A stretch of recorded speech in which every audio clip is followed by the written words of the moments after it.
Ayan, good morning sa inyong lahat guys. Ito yung nakakatamad na pumasok sa umaga.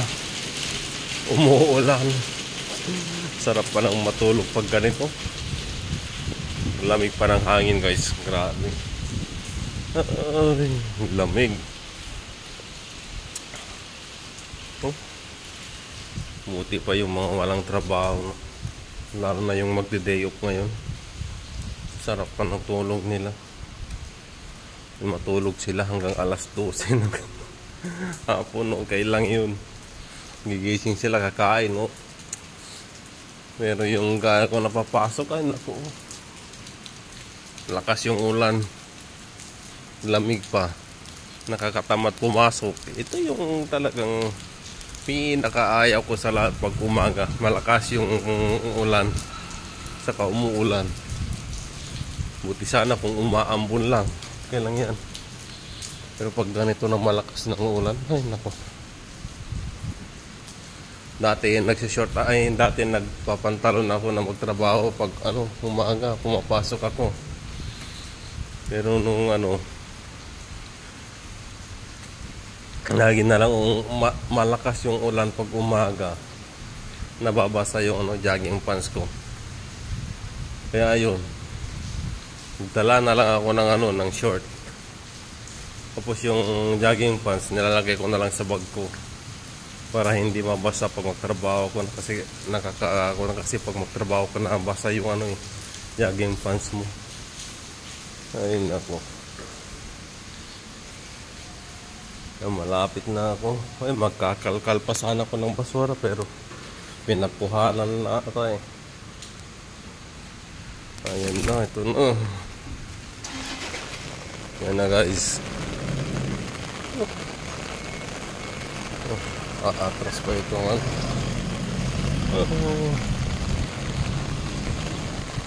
Grabe.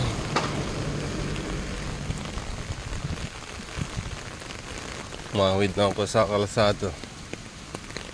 Buti kakaumpisa lang ng ulan. Paano na lang kung nag-umpisa kanina ng alas 4 o alas 5. Ay, alas 4 lang Tapos may mga tubig-tubig pa doon. So, may bako-bako na parte ng daanan dito. Tapos may biglang sasakyan. Nako. Mababasakan pa ng dinoras. Ang sarap pa talaga matulog guys. Ang lamig.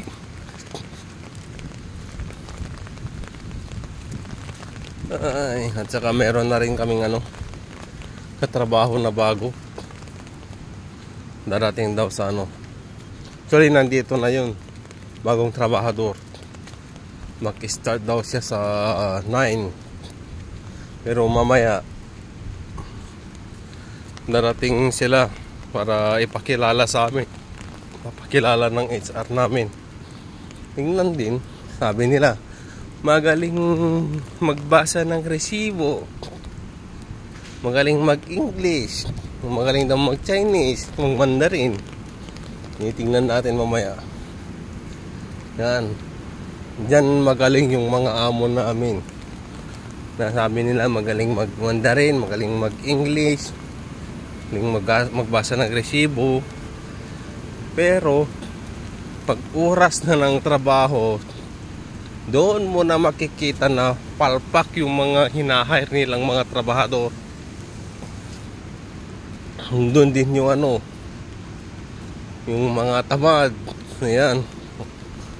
Yung isa naman namin katrabaho na matanda, binabagalan niya magbalot ng manok para hindi siya makarami. Pampakwan ba? Para mabilis maubos yung oras. Ganoon. Kasi part-timer lang siya 5 oras lang yung trabaho niya. Wala nyo yung 5 box na chicken thigh na 120 pieces. 1 oras mahigit niya babalutin yun. Nako. Pag ako nagbalot noon, 20 minutes tapos na yun. Pero siya, ay, naku, wala pang 20 minutes sa akin, tapos na yung 120 pieces na babaludin ko na yun. Pero yung matanda nako, wala, abutin ng siyam-siyam. Yun yung kailangan na pagsabihan ko naman siya kasi nakakahiya din eh. Baka magalit, hindi kaya magtampo at biglang mag-resign. Anoon yung mga taga rito guys, ano yung mga pag-ugali nila dito. Saka nandito na rin ako sa aking pinagkatrabahoan na building guys. At maraming salamat sa inyong panonood. Peace, I'm out.